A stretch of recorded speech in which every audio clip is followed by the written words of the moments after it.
Hello, ladies and gentlemen, and welcome to another episode of CookieCast. Today on CookieCast, it's the Darkest Timeline podcast. This one was recorded before the festivities, before Christmas and New Year, so there's probably a lot of mention of Christmas, maybe not so much New Year, but just thought I'd give you a heads up. Before we get started, please do consider like, share, subscribe, and comment. Drop any reviews you want to drop, and share the podcast around. Give it to friends and family. This one has got Christmas stuff in, which might feel weird listening to it now. And yeah, some movies. There's quite a lot of movies in there, stuff like that. Anyway, rather than me giving you a version of it, why don't you listen to and or watch it? Here we go. This is CookieCast, Darkest Timeline podcast.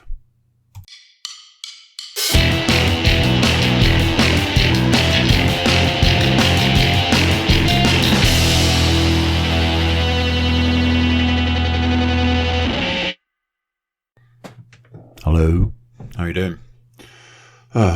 First thing that has to be, is this actually working? I've had a day of broke-ass things. I even wrote it on my list to talk about. I don't like it when things don't work. How are you doing? How it's one of those. It'd be like, how was your festivities? Because you'll get this 2 weeks after. So like a week into the new year, I guess. How was it? Was it good? Good. Right, let's get into it. Let's get stuck in. I ran not one, but 2 5Ks last week. The first one I ran earlier in the week. I can't actually remember why. There was a reason. Something about maximising time. Needed to run. Needed to walk the dog. Thought I'd combine both. And that's what I did. The second one was because my local park run was cancelled. But that doesn't mean much to me. So got on and did a 5K anyway. And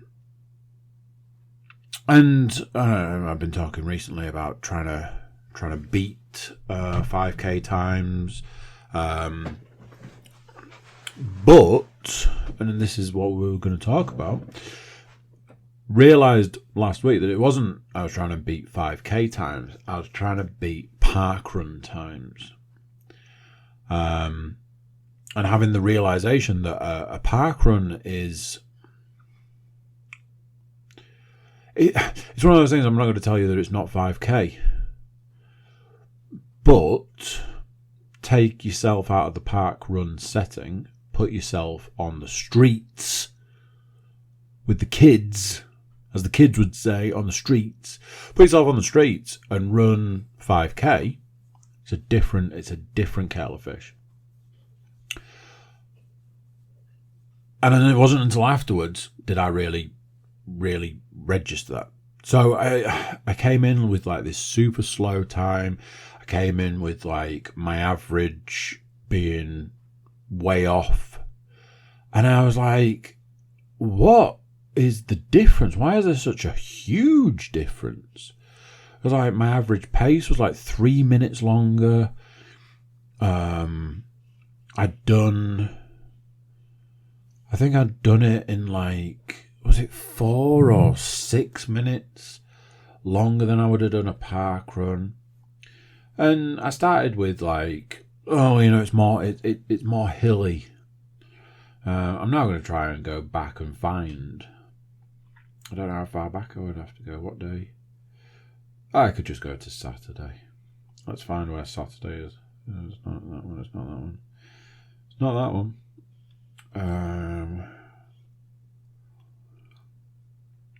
There's challenges to do. December 7th. Yeah, maybe.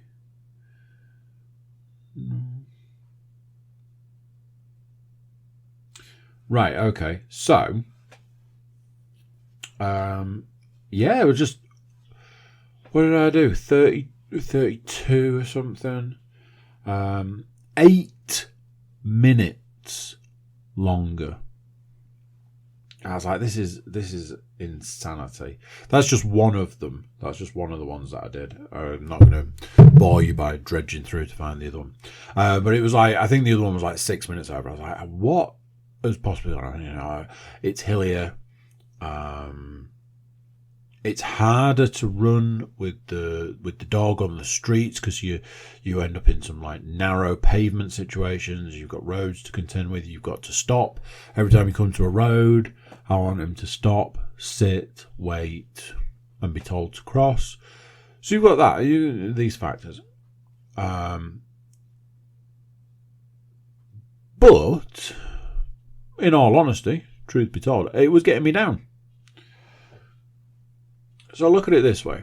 I had this whole drive, this determination to consistently bring that parkrun time down. Again, parkrun time.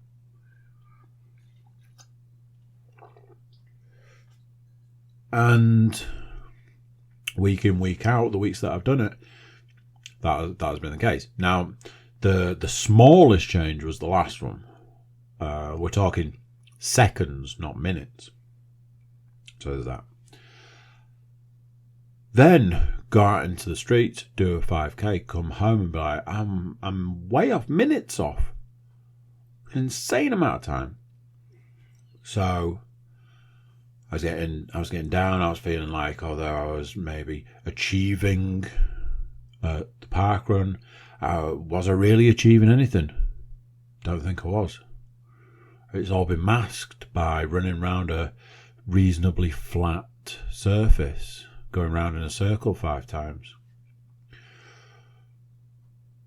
And it was, it was getting to me. It really was getting to me.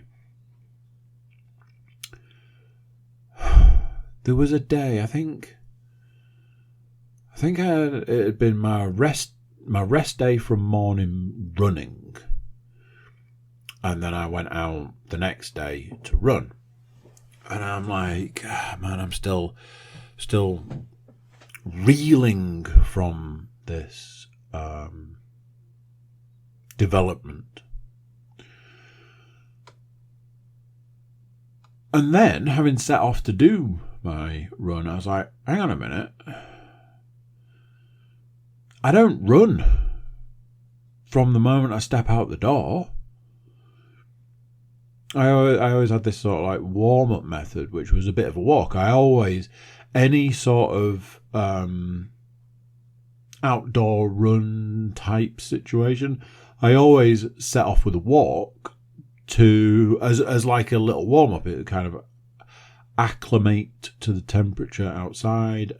If it's cold, there's one thing. If it's hot, that's another thing. Just sort of adjust, get the body loose before taking on that run. I used to do it when I ran home from work. I'd walk 5 minutes or so, then get on with the running. With this, it's just a case of walking down the road, round the corner, up the hill, and away we go.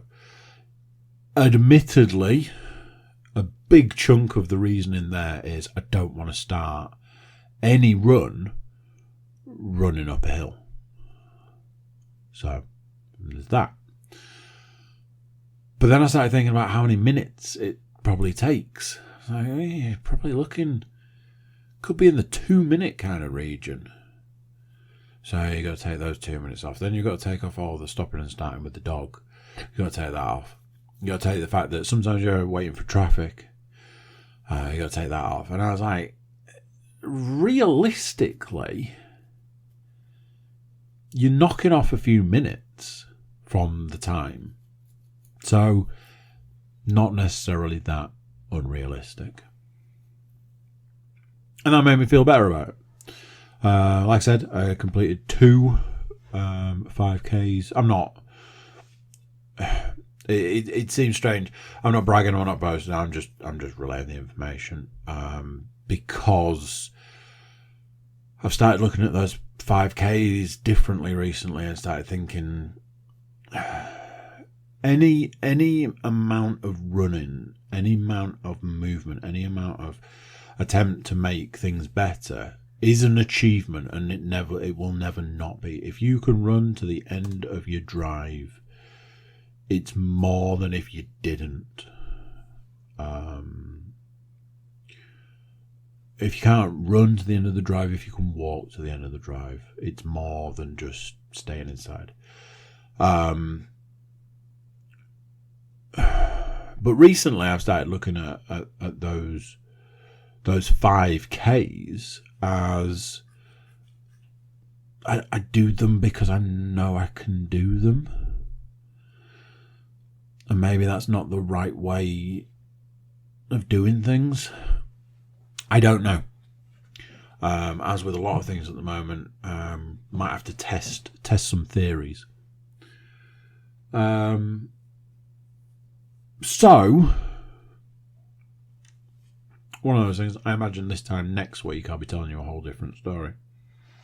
Although this time next week, in this world, in the current world, time of recording, this time next week it'll be Boxing Day.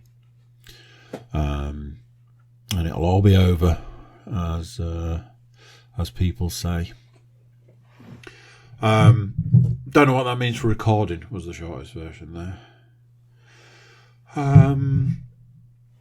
So, as it is the festive time of the year, went to another nativity. Yes, my youngest daughter had a nativity. One of those things,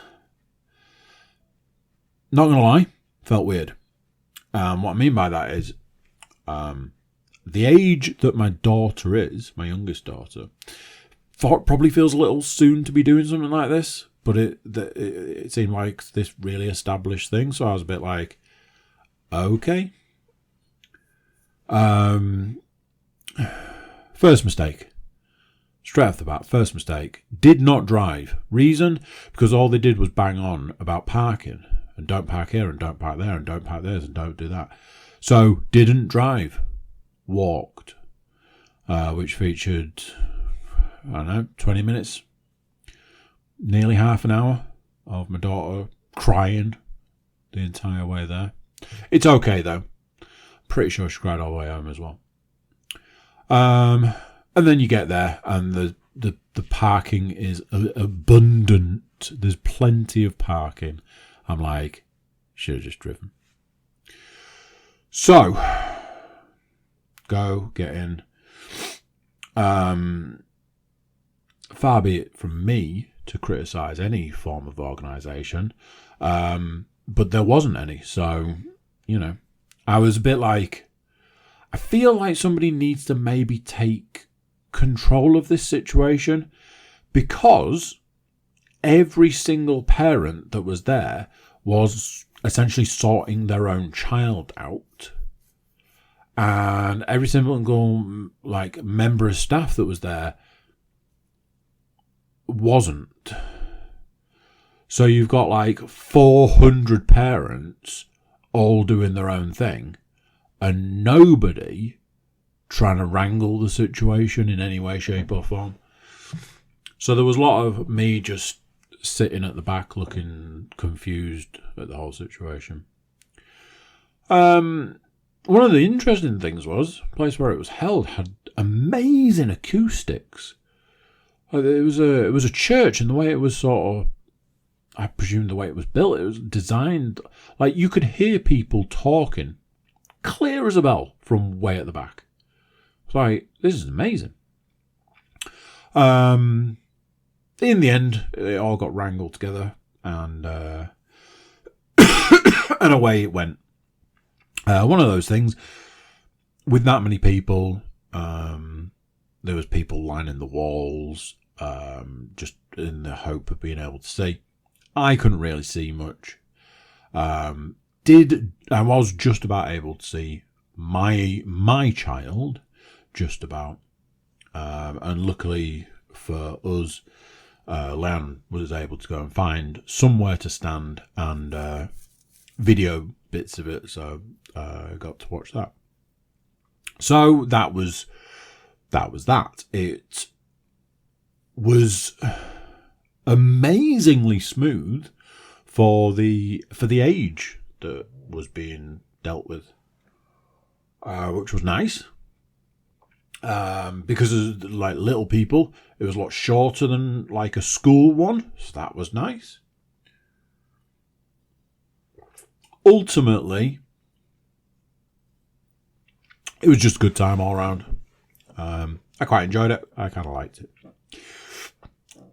But that's not why I wrote it down to talk about. On the way in, there were these tables set up with like baked goods, various bowls. There was a lot of it was church, so you know, the one institute in this country that doesn't pay taxes and is the largest landowner in all of the country. Always needs a little bit more money. Is one way of looking at it. We're doing a collection for the church. Leanne said on the way in, I needed to bring some money, get something on the way out maybe. Blah, blah, blah. So we're heading to leave. As we're coming out into the hallway, I jokingly said, "So these are free, yeah? You just help yourself." Leanne's like, "No, you have to leave a donation." I was joking. And I looked and I was like, oh, they look, not only do they look homemade, they look child made. So I'm probably good.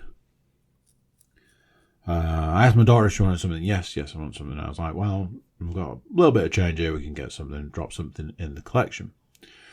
In all the people trying to get out, people trying to buy stuff, people trying to make sure they got a mince pie or whatever, there was a lot going on. It was very busy, very, very busy. It was one way in, one way out, and it was also the same place where all the food and collections were going on. I saw a woman, and the reason that she stood out to me was that she just buzzed through all of the people, just and was at the table. I was like, wow, that is some amazing ability right there. She picked up 2 bags of mince pies. I was like, oh, big spender, nice. She went over to one of the bowls, took a £5 note out of it, and buzzed back through the crowd, never to be seen again. And I went, what? Like, I was joking about them being free. That's not being free. That's taking some mince pies and stealing some money, knowing full well that nobody's going to be paying attention. I couldn't believe it. I was like, what just happened? There was an element of me that was a bit like, am I supposed to tell somebody that that's just happened? I relayed it to Leanna, and she went through all of the possible reasons that could have happened. Oh, was it the woman that worked at the church? Because there was a woman there who worked at the church. No, it wasn't her. Oh. Well, maybe she was what? Stealing? She picked up 2 bags of mince pies, took a £5 out of a church collection, and disappeared into the crowd. I think it's quite clear what happened there. It's called opportunist. I was shocked, flabbergasted, ladies and gents, flabbergasted. 'Tis the season, and what I mean by that is it's winter. A lot of people will tell you these days that we only have 2 seasons, winter and summer, and I'm inclined to believe them. It's either hot as balls or cold as flip. Being of the larger variety, the cold doesn't get me as much, but when it does, it attacks certain areas of my body. I get cold feet and I get cold hands. And the rest of the time, it's just, yeah, you say it's cold, but, you know, maybe pop a fourth jumper on. Whereas I'm like, I've got my t-shirt on, I'm all right. However, I can't think what day it was. Again, probably doesn't matter. There was a day last week where, after all this time, the cold finally got me. It got me in the night, and it got into my bones. It was that cold that I kept waking up in the night and being like, why am I awake? I don't need the toilet. No child is screaming. Why am I awake? And then I'd go, ugh, because it's freezing. Once I get into bed, I can get into bed with no clothes on, grab the duvet, tuck myself up into a ball, and within 5, 10, 15 minutes, I am warm. But the cold finally got me. I mean, we were talking about this point and we were looking at like -6. So I got up the next day and was like, what is happening right now? Once the cold had got me, got into my bones, I couldn't shake it. I was cold from the minute I got out of bed. I was cold all day. I couldn't get warm. I was putting more layers on. I was wearing gloves. I was like, what has happened here? Interestingly enough, it dropped to a certain temperature. We're talking like it was well into the minuses. And then everybody started talking, oh, it's going to be warmer next week. I was like, yes, but the forecast is it's going to rain. Oh, yeah, but it's going to be warmer. I was like, yeah, honestly, I'd prefer the cold. Today, from -6 to 14 degrees. I was working out this afternoon and I honestly thought at one point I was going to pass out. Because I think it's when there's those sudden changes in temperature, they catch you off guard. I believe today was supposed to be the warmest day. But my word, it really knocked me for 6. Honestly, what I've realised is I would far rather it was frosty than wet, because the number of times I nearly slipped over walking the dog last night because the frost had melted a little bit and just turned into just death. Wasn't fun. Do we remember? Was it last week I was saying that I went through the whole thing about getting up early. I was trying to. It's one of my goals. If we're not careful, at the rate we're going, it's going to become a New Year's resolution. It won't. I don't do New Year's resolutions. Anyway. So I managed it again. I managed to get up early. It was one of those. Alarm was set. Alarm went off. Got out of bed. If I'm honest, this one didn't quite have the impact that the first one did. Part of me feels like I might have to go earlier. Part of me is like starting to look at my life. Like, I go back to work in like 3 weeks' time, and my life the way it is now versus what it will be like when I'm working 8 hours a day. The two don't really go together. So I need to find a way to maximise the rest of the time. So there's a possibility that I'll have to get up even earlier. And that's just going to be just be weird.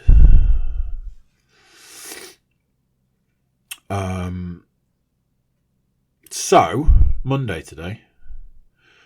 And we all know what Monday means. Monday is weigh-in day. Now, depending how weigh-in day had gone or was going to go, would have depended on what we were going to talk about now. If it had gone a particular way, I'd have been saying to you, I had a little bit of a fall off the wagon last week. There was a little bit too much indulging going on. There was eating things that I shouldn't have done. There was eating at times I shouldn't have been eating. And there was nearly a situation of like a double takeaway. So there was a gathering of minds Friday evening at podcast alum Paul Williams. Friday evening, where there was some takeaway action. I dodged the pizza bullet, but got hit with a box of goodness. I felt it was a bit of a lesser of two evil kind of situation. Saturday, cheat meal. Not going to miss out on the cheat meal. So come Sunday, when you're like, okay, rein it in, dial it back, ended up with another takeaway situation. Guests round for some American football Sunday, which alluded to some takeaway action. Dodged the bullet on that one and ended up with a salad. But that was largely because by that point in the week I was like, I will have put on 5 pounds when I step on the scale in the morning. That's what I was fully expecting. Now then, something I'm sure I've probably mentioned recently is I am aware of a few things. So some of the things are that my the calories that I burn in a day are quite high. I've been taking this from the Apple Fitness app, and I have recently done some research into how accurate it is, and apparently it's like 98.9% accurate, higher in some studies. So, in theory, you have to kind of take what they're saying as being true. So according to those pieces of information, I burn a lot of calories in a day. Then, if you take into account the things that I eat when I'm being quote-unquote good, those calories don't really put a dent in the calories burnt. And stuff that I've been told recently, over recent times, over years, whatever, is that my calories burnt versus calories going in isn't enough. So, works on the theory that I can probably afford a few extra calories here and there. Which is fine, but we're not talking thousands. But over the course of a week, probably are talking thousands. So where do we think I ended up this morning? One of those situations, it was neither one way or the other. I did not lose or gain any weight. On one hand, I was a little bit like, there's probably a chance that I'll step on the scales and have lost weight. That did not happen. And really, I'd have been somewhat surprised if it had. There was another part of me that was like, I'm going to see 5 pounds put on. And if that had ever happened, would not have been overly surprised either. That also didn't happen. Did not put on or lose any weight. That just poses more questions. If I burn a certain amount of calories and I eat a lot less than that, the theory is that my body is actually in starvation mode, not where I would want to be, which is weight loss mode. I think weight loss mode is like 1,000 calories under. Calorie deficit. If you're in a calorie deficit, you're going to lose weight. But apparently, if you drop out of a calorie deficit and into what's basically starvation mode, you won't lose any weight because your body's going to hold on to everything. So, what did I do? I feel like I need more intelligent people to tell me the actual crack. That's what I feel I need.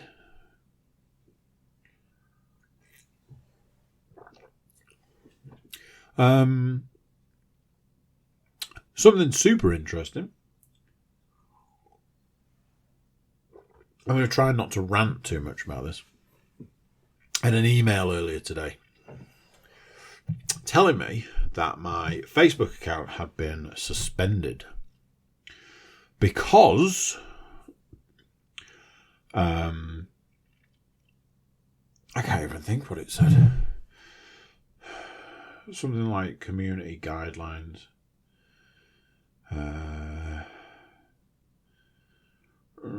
Can't find it. Oh no, I've probably gone too far, that's why. Here we go. Action needed on your Facebook account. Facebook account has been suspended. This is because your account or activity on it doesn't follow our community standards. That's how I knew it was a scam.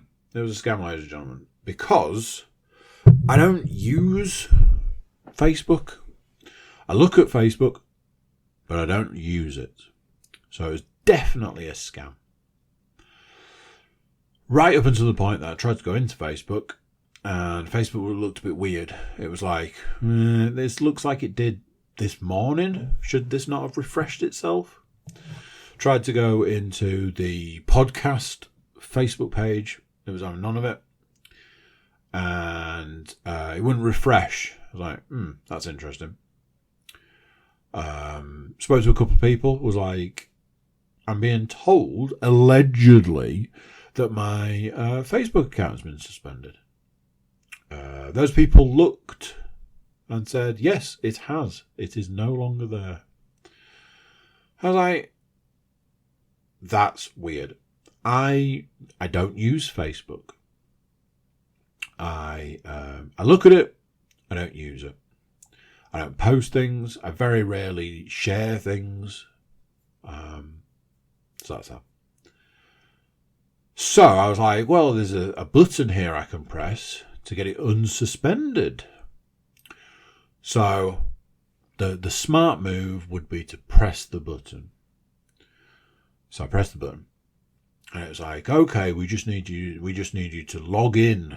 It's like, okay, still could be dodgy, but I'll log in, which I did. A miracle. I actually remembered the password. I won't have used the password for Facebook in, 15 years maybe. Managed to get in. So then it was like, oh, we need to verify you. We're gonna take you through some questions. We're gonna verify you. It's like, oh, okay. I was like, maybe it'll ask me like what my favourite colour is. It said, oh, we need you to give us your phone number. And immediately my mind flashed to every single time I've ever been sent a link to go to something on Facebook. But when you end up going to like, you press on the link and it takes you to the web page. I'm like, I don't want to be on the web page. I've got an app for this. I don't need to be doing this. And you end up going so far through it. And it will always ask me for a phone number. It says, we don't have a phone number on file for you.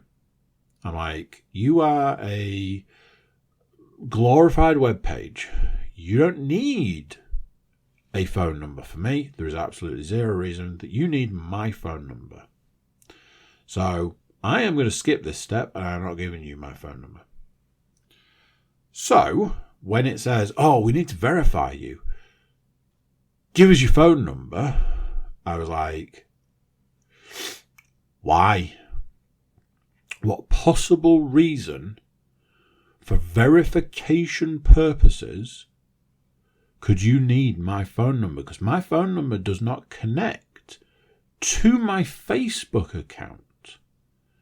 Almost feels like you've put me in a position where I can't proceed without giving you the one piece of information you've been asking me for a really, really long time. There was no way around it. There was nothing I could do. I was like, right, okay. So if it's just about this, if you're really that hell-bent on getting my phone number, well, fine. Take the damn number. So I gave them the phone number. Oh, now we need to verify you further. I'm like, what could you possibly need to verify me further? All we need to do is we need to take a picture of you. And I went,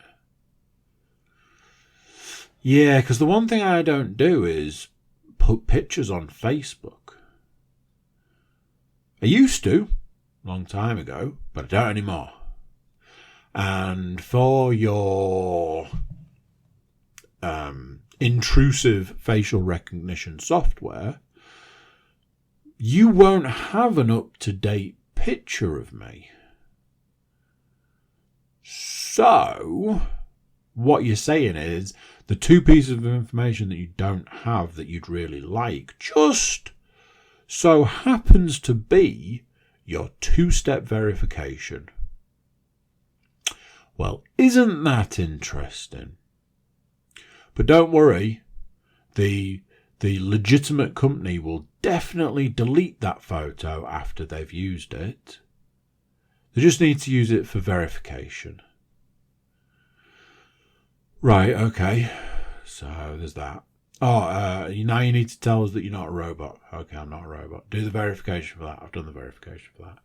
Okay, so now we'll get back to you. All right. At no point in time has it told me what my lack of usage of Facebook has done to go against the community standards or whatever it was worded as. And all I can think is, surely there were other ways you could have got this information. Admittedly, I skip the phone section every single time. And I don't post photos on social media of certain things, i.e. myself. But yeah. On the other hand, obviously somebody could have maliciously decided that they didn't want me to have Facebook anymore and, I don't know, done something about it.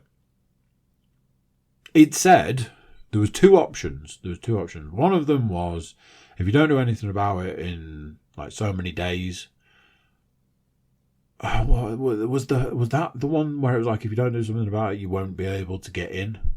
And I was a bit like, I might just leave it.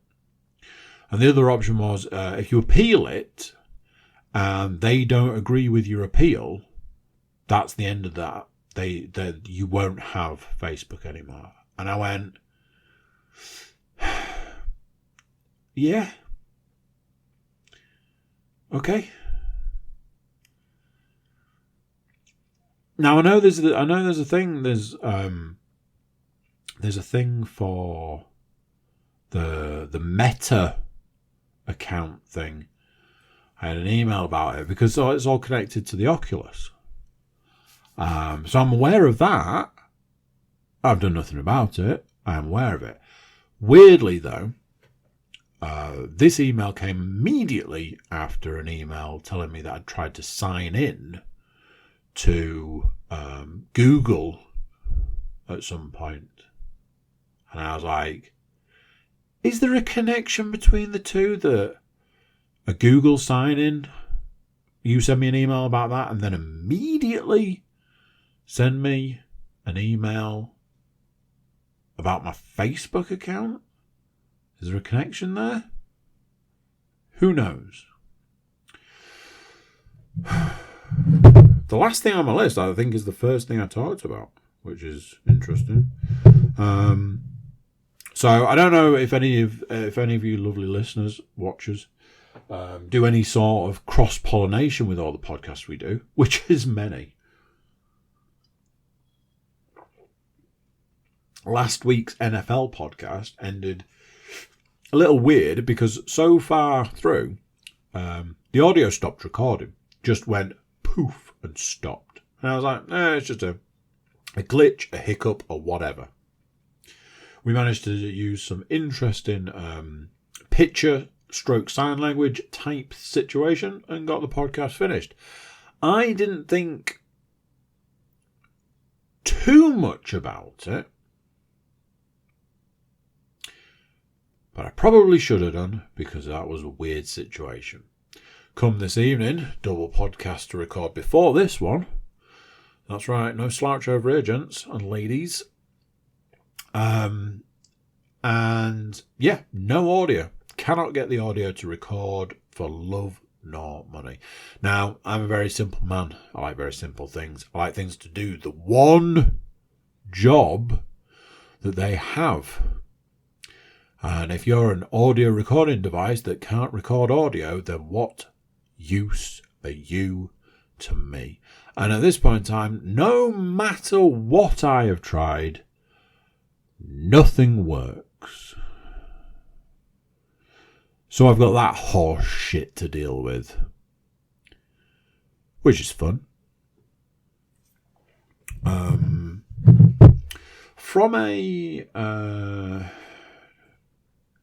entertainment, that's the word I'm looking for. From an entertainment perspective, I started watching a franchise of movies. I've had this franchise of movies on my rewatch list for some time. Randomly ended up on Amazon Prime the other day and randomly found that the franchise of movies that I had on my rewatch list were all there. Started watching these films to then be informed that I was getting them for Christmas. I think so far this year that's either the third or fourth Christmas present I've ruined. So I started watching the Mission Impossible movies. Now then, I have to be careful what I say here. I am not a fan of certain actors. And a lot of the stuff that surrounds that is nothing to do with their acting. It's more to do with their time off screen. Is that a way of putting that? The thing that annoys me the most about certain actors is they make films that I want to see with them in. So there's that. However, for years I was unable to watch any films with certain actors in until I reached a point where I was able to overcome that and watch those films. So I've started watching the Mission Impossible films. I have watched 1, 2, 3 and the beginning of 4. My intention is to work my way through them. I know they're making a new one at the moment. There's been some interesting stuff coming out. They seem to be like showing various parts of the making process, which is interesting. So let's talk about 1, 2, and 3 to start with, and then we can talk about others next week. I remember the first Mission Impossible. I remember it coming out. I remember it being an interesting concept at the time. They're doing a movie, kind of remake, reboot, whatever you want to call it these days, of a TV show. Tom Cruise and many others. I always felt the first one was a bit strange. I think at the time, I wasn't sure where it kind of fit in. Somebody described it to me the other night as poor man's James Bond. I was like, I don't know if that's quite what I feel about it. I think it just... I don't know. I can't explain it. There's some aspect of that first one that just didn't quite sit right with me. And there are elements of it that are enjoyable, and there are elements of it that... I don't know how to word it. It's not that they're not enjoyable. It's just a bit...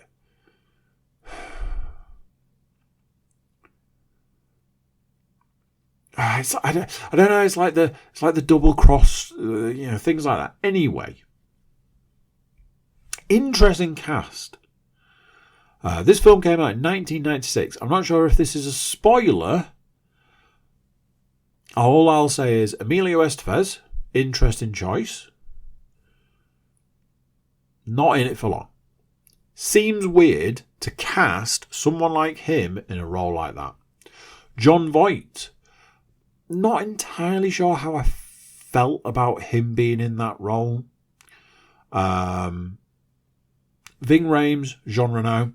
I had the realisation that because Ving Rhames is in the first one, it means that he's probably, other than Tom Cruise, is probably the one actor that's been in all of them. Or is there one of the later ones that he's not in? Anyway. So I watched the first one.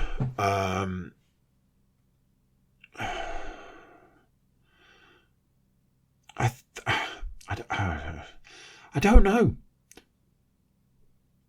The first one is fine. There are aspects of it that I find not quite right. I can't find the right words for it. But you watch it, you get to the end, you go, cool, that's that done. Mission Impossible 2. Mission Impossible 2 was huge at its time. There was a Limp Bizkit song. There was a Metallica song. Mission Impossible 2 was huge. Directed by John Woo. And super over the top. Watching it now, many years later, I'm not going to lie, I used to love that film. I used to love it. Watching it now, many years later, some parts of that film are almost unwatchable. Super cringeworthy. Super over the top. Just, there are points where it leaves a bad taste in your mouth. It's a hard watch. But it was what it was. It was a film of its time. So yeah. The third one starts, and I'm like, what is going on? Directed by J.J. Abrams. Aaron Paul's in it at the beginning as a, 14-year-old or something. Amazing cast list. First film that Simon Pegg comes into. Lawrence Fishburne's in it. My mind has gone. That Billy Crudup. Like I said, first one that Simon Pegg comes into. I feel that 3 is kind of more where the Mission Impossible films start.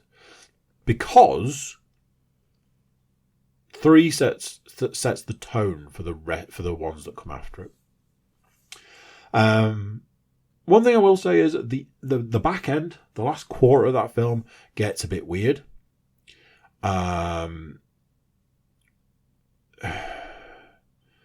It's all set in like one location. The way they deal with the bad guy is abrupt. I did mean to look that up. I did wonder if because it's Philip Seymour Hoffman. I did mean to look up whether there was a reason that they had to deal with the bad guy in a particular way.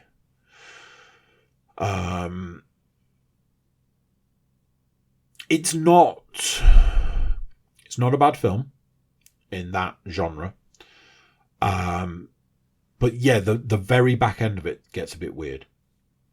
Like I said, I was going to talk about 1, 2, 3. I've started 4. From the credits, I am aware that this one is the one that Jeremy Renner comes into. And I believe he's then in the franchise from that point on. But what I was going to say was the weirdest thing about 4 so far is the opening credits show you chunks of the film that you're about to watch. Which just seems really weird. Very strange. Just why? But like I say, I haven't watched. I haven't finished watching 4. They are my go-to treadmill movies at the moment. Now I know what you're thinking. You're thinking, hey, you've watched a lot of films this week. I presume you haven't watched any others, and you would be wrong. I have watched another film. It is a rewatch, and I'm going to go out on a limb and say if you jump to this time last year in the podcast, I'll probably mention watching this film. It is very quickly becoming one of my favourite festive movies, and that film is The Night Before. Joseph Gordon-Levitt, Anthony Mackie, Seth Rogen, 3 friends set out for a last hurrah, because one of them's a famous athlete and one of them's about to have a baby, and then Joseph Gordon-Levitt's character is kind of going nowhere, and those are the 3 main characters in the film. I've seen it a few times before. Like I say, go back to this time last year. I was probably talking about it this time last year. So I won't go through it all again. Because if you were listening this time last year, you probably don't want to hear me go through it all again. What I will say is, watching it this time, I realised that there are aspects of the film that they are trying to emulate scenes from other Christmas films. One of the characters actually says that's what they were doing. They were trying to emulate scenes from their favourite Christmas films, but ones that are like almost like alternate films, like Home Alone, Die Hard, and films like that. There is also something that relates to It's a Wonderful Life, and I never really clicked what the other times that I watched it. I'll say this and move on. As a film, it makes me laugh out loud. It makes me proper laugh out loud. Mostly for Seth Rogen's character, and mostly because of all the drugs he takes. It's hilarious. If you are still in the festive mood by the time you hear this and you've not seen it, it's available on Prime. I think they put it on every year. Give it a whirl. It's great fun. TV wise, I've dialed back my TV watching quite a lot. I'm not sure I've watched any TV since finishing What We Do in the Shadows. I don't think I've watched any TV since then. So there's that. Computer games wise, finished Gotham Knights, started playing Sniper Contracts. That's not what it's called. I can't think what the whole title is. Obviously, I've played it before. I bought it on the Xbox, and then for reasons that I am slightly embarrassed about and don't really want to go into, I bought it on the PS5. I bought it on the PlayStation, let's say. Playing on the PS5, I was like, man, I don't want to be that guy, but it's better. It looks better. It sounds amazing. And one of the weirdest things saves more frequently, which with a game like that is really handy because it was really annoying in the Xbox version. Which you would think was the same game, but apparently not. I thoroughly enjoyed it playing it the first time I played it, and I wasn't sure if I was ready to play it again. Turned out I was. One of those that it's very much like one mission will take you like one day. So, I think it's already got 5 missions or something. But very much 2 or 3 hours of your time will be lost to a mission. Haven't done any of the bounties, which I could have done to get some upgrades. It's hard to say when you're saying that how much you enjoy something, how much you enjoy a game like that, but it was starting to grate on me towards the back end of playing it. The last level is just... it's tough going, the last level. The second to last level wasn't exactly a picnic either. But playing the last level, when I played it originally, I'd gone to this area and I'd stealthed my way through it, and I'd take this guy out and I'd take that guy out and do it stealthily. It took me days to do. This time round, I ended up in a building. I ended up with the opportunity to snipe the target from the building I was in, which I did, and then finished the game. And was like, why didn't I have that option in the Xbox version? It's been things like that, like the difference between the Xbox version and the PS version. It's almost like it's a different game. It's very strange. So yeah, I finished it last night, and I know there's stuff I need to do to get more, but I kind of finished it, and it is a game I've played before, so I'm a little bit in the camp of maybe I'll leave it there for now. I've got the second one that I could go back and play again. I seem to remember the second one being a touch better in some ways, so that might be worth just going on and playing that. But we shall see. So, there we go. That's it. That's the podcast. It's one of those, I would wish you Merry Christmas and a Happy New Year, or Merry whatever you celebrate if you celebrate. But you won't get this until after the festivities, like I said before. So, don't really know what to tell you. I'll catch you next time. See ya! So there we go. What do you think of that? Another one done, another one gone. I mean, it's probably the new year by now. How's New Year treating you? Before you go, please do consider like, share, subscribe and comment. Drop any reviews you want to drop. Share the podcast around. And if you fancy checking out the website, it's thecookiecast.com. Over there we've got social media links and an email button for you to get in touch with us. That's it for this one. Till next time, I'm going to say bye, and I'll see you then. You've just listened to another episode of Cookie Cast. Thanks for listening.